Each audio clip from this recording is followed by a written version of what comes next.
wali olabyeko video n'okaaba amaziga gennyini nva kukaaba wondabira wano nva kusangula maziga kasandabye interview eno Alan Cruz gye yakoze n'omulenzi ono kindeetedde okukaaba amaziga mpulira nnina ekiruyi ku mutima gwange mpulira nnina obulumi bwe nfunye ku mutima gwange gye ŋŋenda okwogerako mu maaso awo kyemanyi nti mwenna interview eno mwagirabye etambudde akatambi kano nze nkasanze ku TikTok naye ebigambo omuvubuka ono engeri gy'annyonnyolamu maama we gye yabonaabonamu okutuuka okufa obulamu bwonna maama we bwe yayitamu then n'omuvubuka ono n'annyonnyola naye obulamu bwe bw'atambuliramu ng'ebigambo by'ayogedde era nga kiraga yakyawa Katonda n'obulamu bwe bwonna eyo faati endeetedde okukaaba bwe ntunudde mu comment section ne kyongera okunkutula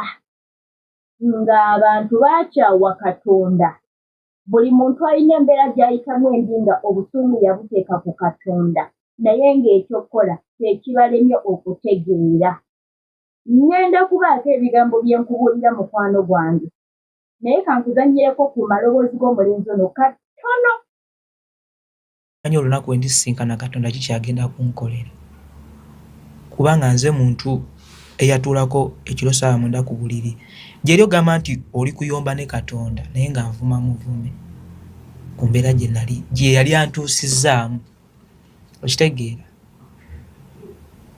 nze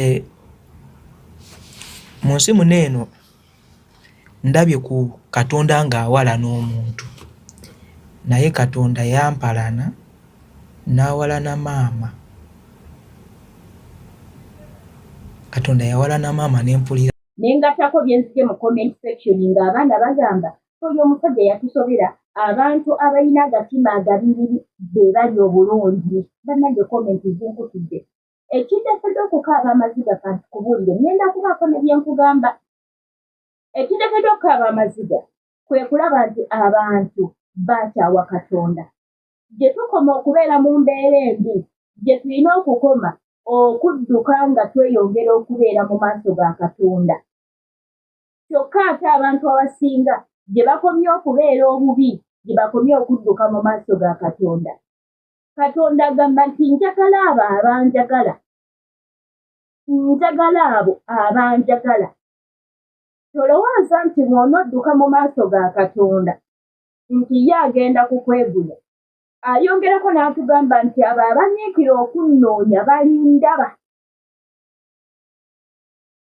kati abaana abagambye nti abantu abalina agatima agabi be basinga okuba obulungi era ekyo nga kibaluma nnyo kibanyiiza Bayibuli eyogera bulwatu era Katonda ng'atugamba nti abo tebabakwasanga bujja kubanga enkomerero yaabwe mbi nnyo abantu bali eyo bwe muyita abagagga ab'agatima agabi nga bwe mukyogedde mu comment section naye nga n'okugaggawala baamala kusaddaaka baana bammwe ng'okugaggawala baamala kukyusa destiny zammwe kati olwaleero gw'obonaabona naye nga waliwo ali mu kutambulira mu kikyo mu kifo ky'okudda mu maaso ga Mukama omubuuze taata lwaki mpita mu mbeera eno oyongera kumukyawa oyongera kudduka mu maaso ge tewali ky'ogenda kutegeera kisibye bulamu bwo ng'omuntu eyali kuyambye oyongera kumudduka Katonda gwe tusinza si kasiru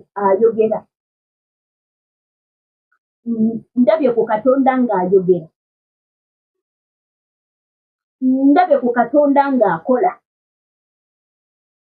naye teweerabira kali alina ne waatugambira nti bwe munadda gye ndi nange ndibazza tolina kudduka mu maaso ga Mukama nga waliwo embeera ezze nywerera mu Katonda abantu abagagga abo be mugamba ab'agatima agabi nti be bali obulungi baasaddaaka abaana bammwe naye basuula tebeebase wano mu public babalaga kirala naye ng'eri emisayi gy'abaana be baasaddaaka abaana babakaalirira wano mu public babalaga kirala naye ng'eri balina emirambo mu nnyumba gye balina okwebaka nagyo basobole okukuuma obugagga obwo wano mu public babalaga kirala kali lwaki twegomba ebintu by'ensi ne bituuka n'okuyisaamu Katonda amaaso ayogera mu Yeremiya essuula esooka n'agamba nti yakumanya yali tannakubumba mu lubuto lwa maama we yakumanya oyo Katonda olwayo gw'oyisaamu amaaso gw'otyayo okutuuka ku sseeyi yamanya enviiri mmeka z'olina ku mutwe yamanya akaviiri akagenda okutuukako enkya yamanyi amalusu g'ogenda okumira olunaku lw'enkya we yenkana yamanyi olugendo lwonna lwonna omwaka ogenda gutambula otya yamanyi onoogumalako oba togumaleeko Katonda oyo gw'onyingidde oyo gw'okyaye bw'agamba nti enkya togenda kubeerawo oyo gw'okyaye ye yakufuuwamu omukka ogwo gw'ossa bw'agamba nti olwaliro magi olwaliro omukka gwange gutwala sisobola kusukkawo ne we nneekweka mu kitanda ne we nnaddukawa sigenda kusukkawo bamikwano tutegeere Katonda gwe twakkiriza nti tetugenda kumufunako birungi byokka bwe tutunuulira mu Luka 15 waliwo omwana eyasala ebyobugagga bwe Luka 15 waliwo omulenzi tulabawo omwana omulenzi tulabawo ekinusu tulabawo n'endiga eyabula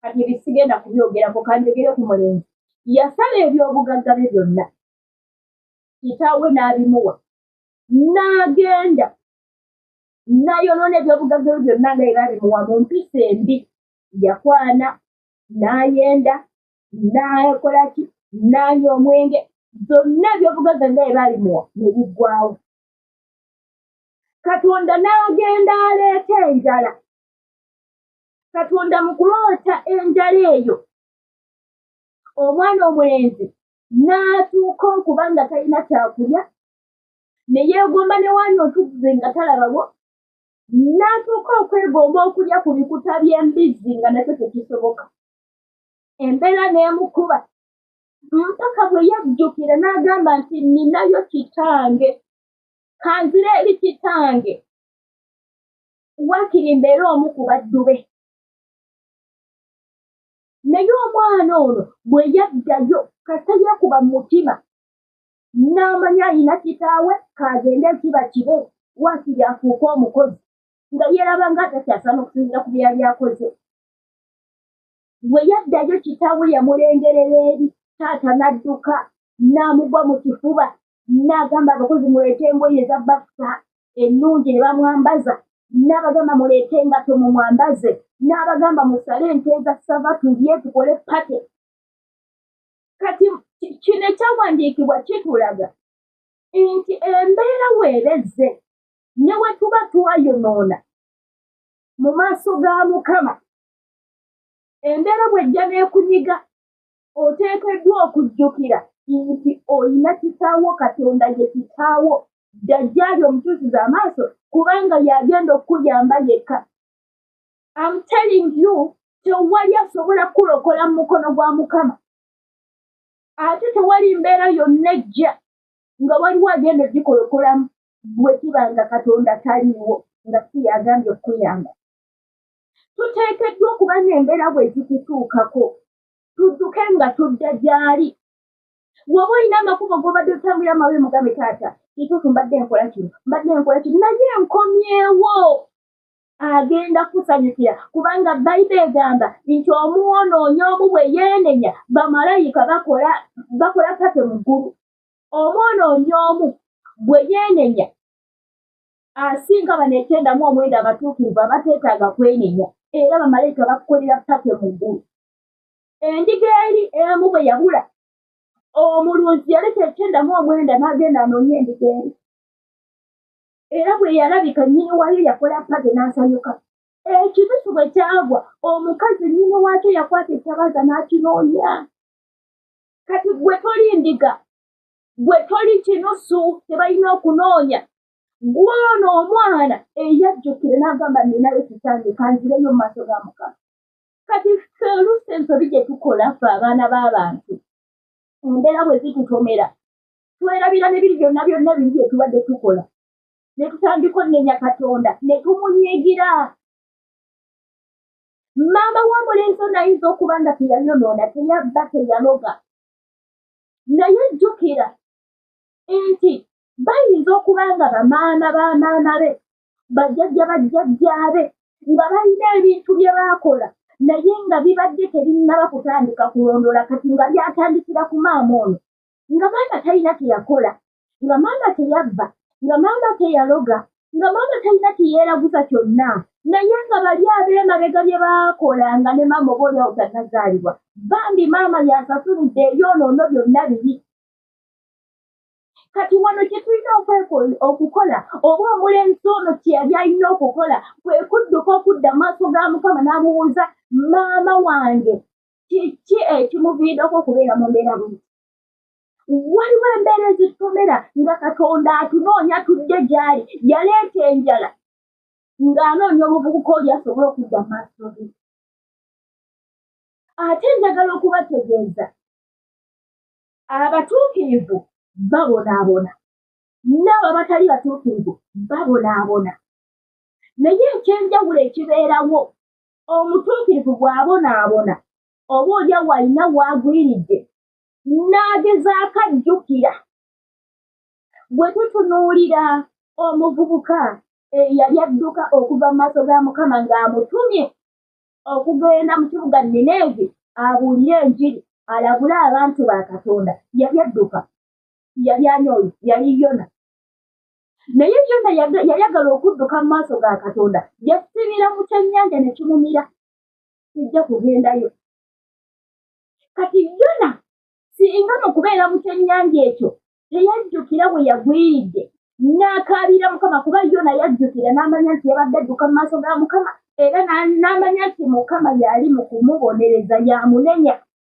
Yona teyavuma Katonda, Yona teyadduka mu maaso ga Mukama, Yona teyanyiikira Katonda, naye Yona yajjukira n'amanya ensobi gye yakoze ne yeegayira Katonda. Mukama bwe yalaba nti Yona aboneredde era ategedde ng'akkiriza n'okukola assignment ya Katonda, ekyennyanja kyamuwandira ku lukalu. Kati Samuel verse tubonaabona nga tuyina Mukama bye yatutuma okukola nga tugende.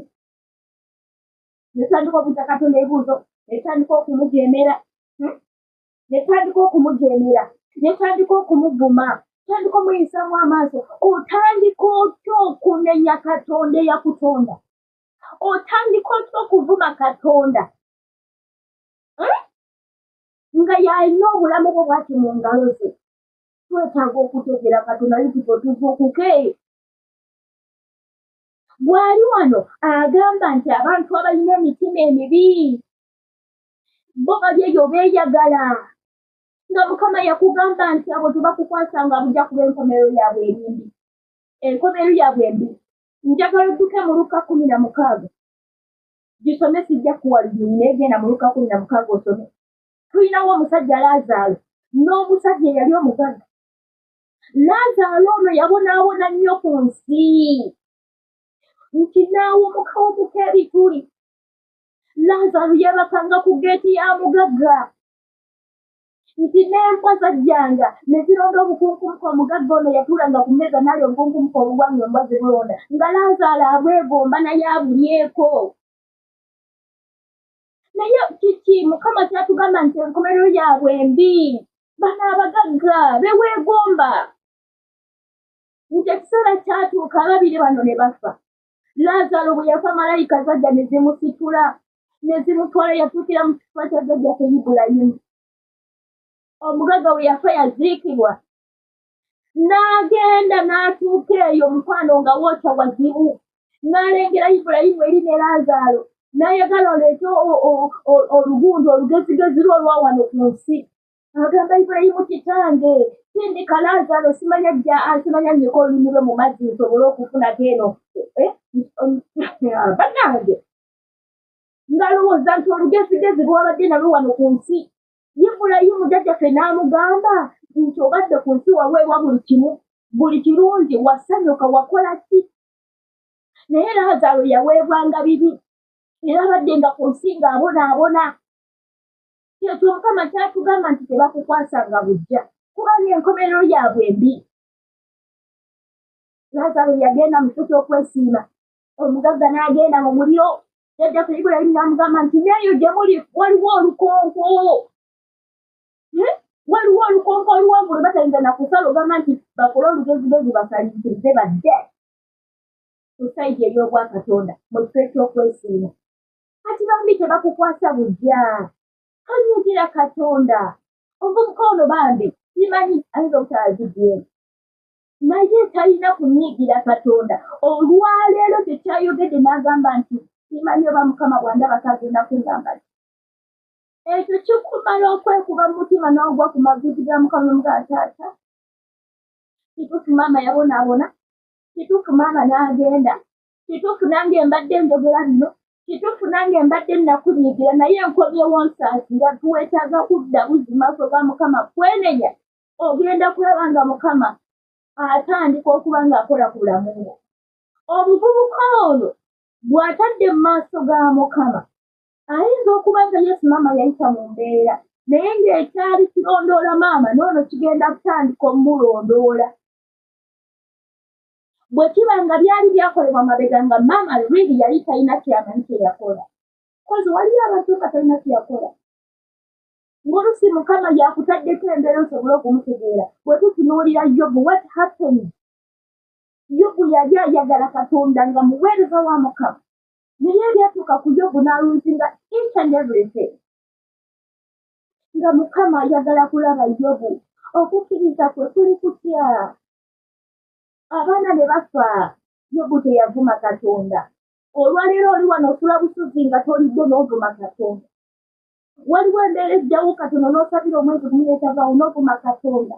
Naye nga ku mubiri gwe tolinaako biwundu, omubiri gwe tegufunze teguwumye, nga n'ekyokulya kifuna n'ekyesu waliwo embeera egaanye n'ovuma Katonda. Yobu Mukama yali ageesa kukkiriza nti laba ebyatuuka ku Yobu. Kati wali abala nga Mukama takugezesa naye ng'akunoonya, ng'embeera bw'ekusukkako ye Mukama ayagala kimu otuuka odde gy'ali omutunuuli omanye nti ye yekka asobola okuyamba. Abamanyi Yobu mwalaba abaana baafa, ebyobugagga byonna byonna byakubwa, n'atuuka okuba ng'omubiri gwonna guzireka nga bwali awunya n'okunya n'avaako n'evvu. Naye what happened? Nga byonna bibaddewo, ki ekyaddako? Nti Mukama we yamala okupimisa Yobu okukkiriza kwe n'amanya nti ono ne waba atiise ki? Ono ye wange. Mukama n'addamu n'awa Yobu abaana abalungi abakubisa n'embali abaafa. Mukama n'addamu n'awa Yobu ebyobugagga nga bikubisa emirundi nga 7 omubiri ebyo yali yakola. Katunyanyira mu Katonda. Siso ng'oli mu mbeera ki? Siso ng'oli mwavu tulabye Laazaalo n'omugagga Laazaalo yalagawo, omwavu yafundikirira wa? Ebyawandiikibwa Katonda byayogera bituukirira. Omugagga gwe weegomba b'ogamba balina amatima mabi, ababasaddaaka abaana babannaabwe, abateekolotiza abannaabwe, bagenda kufundikirira bubi. Tokenyenkerwa mmeeme ku lwabwe. Bagenda kukomekereza bubi. Kati oli omutemu, oli simanya ng'omwezi bamalaaya abeetunda ne bafuna ssente. Mukwano, tobeegomba nti ate naawe otukodde gye bali, kubanga Mukama agamba nti enkomerero yaabwe mbi. Zirinnekaliza amaziga. Gayizi tuyisizaamu Katonda amaaso, tuvumye Katonda, tumubuuziza ebibuuzo, naye ng'obulamu bwo buli mu ngalo ze.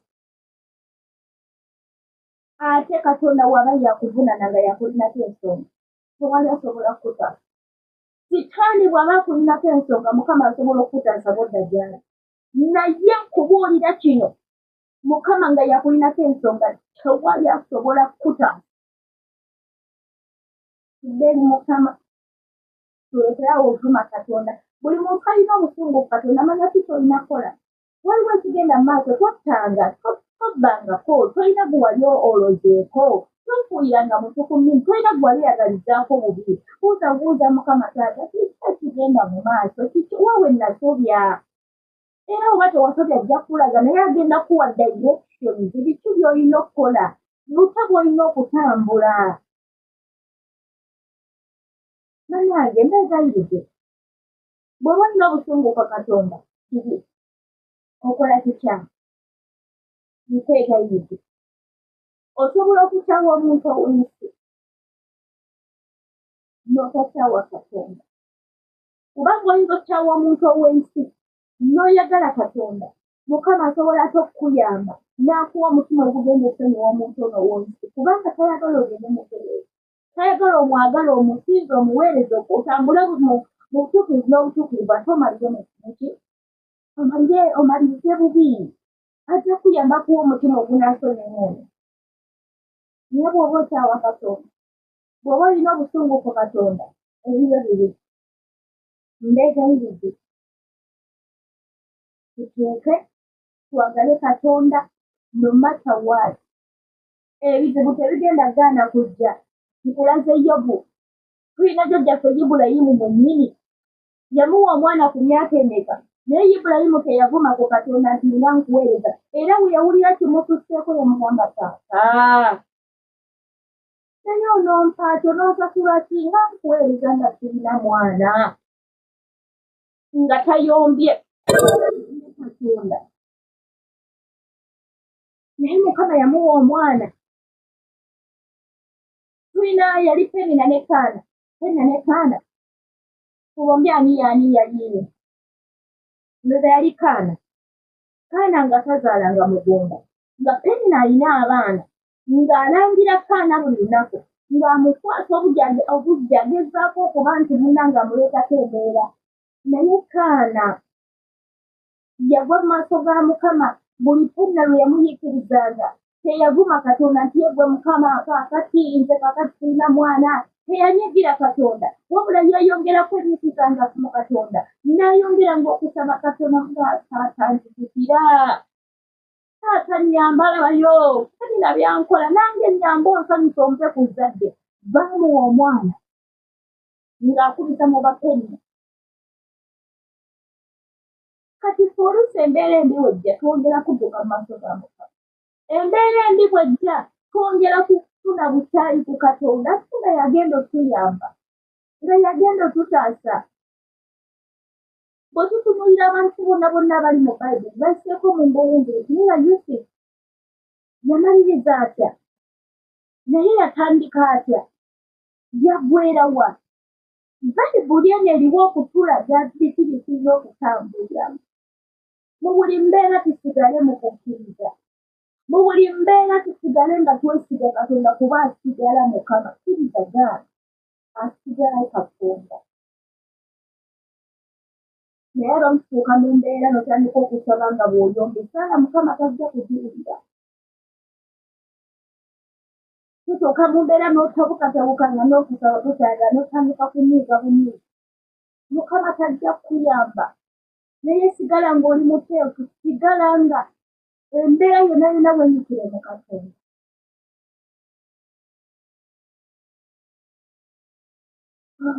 Mukama bankunire nnyo bantu bange. Naye twagale Katonda. Mbeegayidde tovuma Katonda. Kale embeera weeba ku nnyingo waakirikirika toyapiza kamwako kuvuma Katonda. Toyapiza kamwako kunenya Katonda kuba ye teramunenya. Kyayagala kyakola. Kyayagala kyakola kubanga byonna ebiri wansi w'enjuba ne waggulu yalinako obuyinza. Kyayagala kyakola. Tonenya Katonda. Oba omulaba ajja n'atuyiikiriza. Naye tekitegeeza nti ogenda kuvuma Katonda. Muyite buyisiyise omukono gwakuyambe akuggye mu bunnya bw'empologoma. Waali okutuyamba, waali okutununula kubanga yatugamba nti totya. Totya. Ye waali okukununula, waali okutulwanira, waali okutununula. Onookyawa Katonda owedde. Kuba naye atugamba ayagala abo abakola. Amwagala. Abanyiikira okumunoonya banaakola. Banaamulaba. Bw'osabayo olumu n'otandika okuyomba, by'osaba tebizze. n'osibayo wiiki emu n'otandika okuyomba ate obalinasiiba sinagenda mukama mukwano abanyiikira okummenyera amakola we munadda gyendi nange nakola ki ndiwasa kale mukama banjagalira abalala